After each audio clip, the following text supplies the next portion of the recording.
سويسي، هو انت ليه ما خلفتش تاني من بهانة؟ ولا من بهانة ولا من غيرها يا صاحبي. السلام عليكم. كلام على الجد بقى. انا يا اسطى كان ربنا رازقني بتوأم من قيمة 3 سنين فاتوا. بعد ما جاسمين اتولدت ربنا رزقني والحمد لله بتوأم. فما حصلش نصيب في الشهر الرابع وتعبت وماتوا. بس حصل مشكلة بقى، انا ما عادش تنفع تخلف تاني. فانا راضي بقضاء ربنا، وربنا رزقني ببنتين زي العسل. حوار بقى اللي احنا بنضحك بنقول ما بيعرفش حاجات من دي. ليه؟ لان انا يعني مثلا لو قالوا لك العيب منها، انت هتلاقي عندك كومنتات ده سوسه ينزل يتجوز، ده سوسه لازم يتجوز عشان يجيب ولد، ده سوسه لازم يعمل عشان يجيب ولد. انا اقسم بالله ولا في دماغي الحوار ده.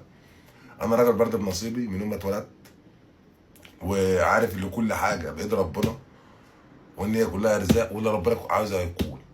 فانا راضي بعيشتي، وربنا يستر عليا وخلينا رب البنتين، والحمد لله على كل حال.